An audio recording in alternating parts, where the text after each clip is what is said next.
Welcome back to another episode of Rock Boys Football. The Florida Gators have a very busy offseason ahead of them. Now, the most intriguing storyline, who's going to be the next head coach of this program, right? Is going to be Lane Kiffin, Coach Drink, Jeff Brown. We got a ton of candidates that have gotten plenty amount of buzz. The second most intriguing storyline, and I don't know why more people are not talking about this, is what's the future of DJ Lagway? The next head coach for the Florida Gators has arguably the most important decision in all of college football to make, and that is, do I want to build my offense around DJ Lagway in the 2026 season? Has he shown me enough progression in 2025 to give me confidence that if I pour a ton of resources to retain DJ Lagway, he's going to be a guy for me in 2026? Because when I look at it, it's a little bit more of an intriguing question. I think there's a lot of people across the sport that say you would never let a quarterback like DJ Lagway, with the talent that DJ Lagway has, you'd never let him walk. I think there's a lot of Florida fans, and I've been on Twitter and I've been on the message boards. I think there's a lot of Florida fans that are saying, hey, we're pouring a ton of resources into DJ Lagway and probably haven't seen the return on the investment that we would have liked in 2025. And the question is that coaching? Like, if Lane Kiffin comes to Florida, can he get the best out of DJ Lagway? Because if you get the best out of DJ, you're looking at one of the best players in the sport. Or is DJ Lagway just not that guy? I'm going to give some of my takes. Would love to hear from the Florida fans in the comment section. Now, the second part of this conversation is, and really what I think intrigues me the most about this opening job at Florida, is look at the young talent on this roster. Like, if I'm a sitting head coach elsewhere, if I'm Lane Kiffin and I got Penn State calling me and I got LSU calling me and I got Florida calling me, I'm looking at Florida and saying, all right, it's not only Florida. Look at the roster that I'm going to come in and inherit, right? Who are the most important players that we need to retain, that the next head coach needs to retain going into 2026? Going to get into that conversation as well. Before we do, and as always, to the Florida fans, look, we're about to get into what you would call controversial conversation. I think there's a lot of Florida fans that feel a lot of different ways. Please let it fly in the comment section. Appreciate you guys. If y'all do enjoy the content, consider subscribing to the channel. Without further ado, let's get into it now. Let's start with the main event, DJ Lagway's future. And I'll get up here and argue that it might be time to invest your resources into another quarterback for a couple of different reasons. Number one, we know DJ's getting a lot of money going towards him. A lot of that rev share NIL resources, they're getting poured into DJ Lagway. And I think the question that I would ask the Florida fans is, all right, think about what you could do with this roster in the transfer portal if you took all those resources and spread them out through this roster. Think about the ways that you could upgrade this football team in 2026. The second part, and this is the more intriguing part where I see the flip side of things, and that is DJ Lagway's regressed in 2025. I don't think you can argue any other way. You look at the numbers and say, hey, as a freshman in 2024, DJ was averaging 9.8 yards per pass attempt. That number's down to 6.9. That's nearly 3 yards less than what he was doing as a true freshman. DJ Lagway last year, 18 big time throws. DJ Lagway had an 8.8% big time throw rate as a true freshman. That's the reason everybody just gravitated towards this kid going into 2025, is his ability to make high level difference making throws that not a lot of other quarterbacks could make. It was special from him in 2024. Well, going into 2025, that number's down to 3.5%, cut more than in half. He's turning the football over more turnover-worthy plays. His completion percentage, 20-plus yards down the field, went from 52% in 2024. He was elite pushing the ball down the field, to 33% in 2025.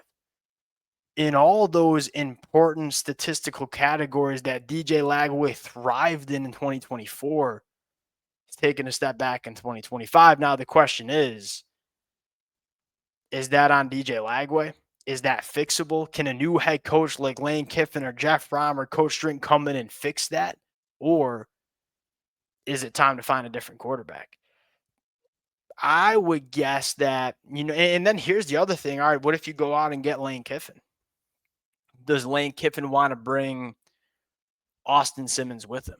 What if you go out and get a guy like Jed Fish? And I'm not in favor of Jed Fish, but if you do get Jed Fish, I promise you, Jed Fish gonna want to bring Demond Williams with him. And Demond Williams right now is a better football player, better quarterback than what DJ Lagway is right now. It's a really interesting conversation, and it's a conversation it's the second most important conversation to have if you are a Florida fan regarding what 2026 is going to look like. Here's the other part. This is what intrigues me the most about this job, and arguably the most important job that the next head coach is going to have, and that is, can we retain this young talent? And I'm going to go through the names that I feel like are the most important. I'll say this. I feel good if I'm a Florida fan in this conversation.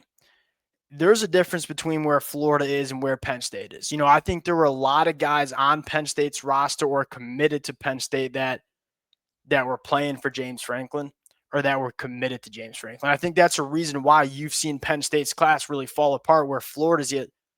I mean, there are players that are looking at their options who are committed to Florida, but there's not a lot of decommitment so far. Well, why is that? And you've heard this from some of the players on the roster too. I think a lot of these guys on this roster committed to the program, not necessarily to a singular coach or person. And that's not to say that they didn't like Billy Napier, because if there's one thing that's very clear, that this this roster really did like Billy Napier. But I don't know if you'll have as much attrition at this program as you'll see across the country with other programs. Most important names to keep on this roster. There's three on the offense, and it's not close. It's Jaden Bott, running back, Dallas Wilson, Vernell Brown. You keep that trio of offensive skill.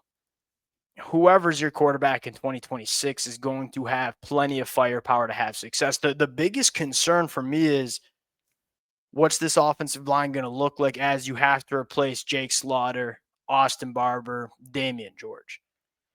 You probably need to do some work in terms of transfer portal additions on the offensive line, but that's one of the beauties of Florida, is that you don't have that much other parts of your roster that you need to address. Because I go to the defensive side of the football and say, one of the sneaky, intriguing parts, if I'm a Florida fan, is that even without Caleb Banks, I kind of like what this defensive line and front seven is doing, specifically the young talent. Like, Makai has been awesome in the middle of that defensive line. Jaden Wood's going to be special. Joseph Mabachu is farther along than I would have assumed he was going to be. Jeremiah McLeod is a guy that we feel like can really play a lot of snaps for Florida in 2026. The off-ball linebacker, and you're probably going to lose one just because you can't get them all on the football field, but that's another position I love. If the next head coach can come in and retain the talent, but boy, do you feel good about where Florida sits from a roster standpoint in 2026. The big question is DJ Lagway. Do you want DJ Lagway to be the guy? Because if you want him to be the guy, you got to put a lot of resources into him. Is that a decision that a head coach is willing to make? Hey, we're going to allocate the DJ Lagway earn all of those resources going into 2026. I would argue that that's a little bit more of a decision than I think a lot of people assume. Can I offer, and I'm sorry we're going a little long, I meant to have a little quick conversation. One other head coach that we haven't really talked about that I think would be an intriguing candidate.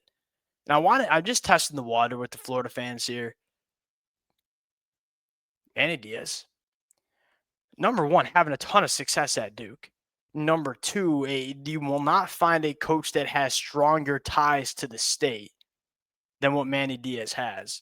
Which look, you talk about the if you were to rank some of the most important things to do as a head coach at Florida in that top five, probably behind player development and staff hires, probably recruiting the state of Florida.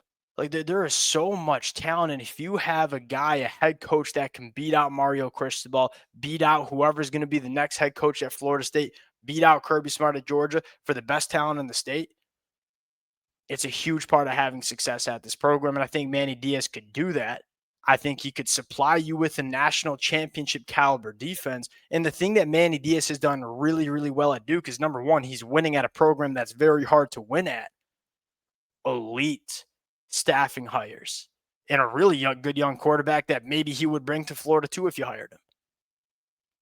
Floating it out there. I don't think Manny Diaz would be my number one choice. Lane Kiffin continues to be my guy. I think Manny Diaz is a very interesting conversation to have. We'll cut it there. Appreciate you guys rocking with it. If y'all do enjoy the content, consider subscribing to the channel. We'll talk to y'all later.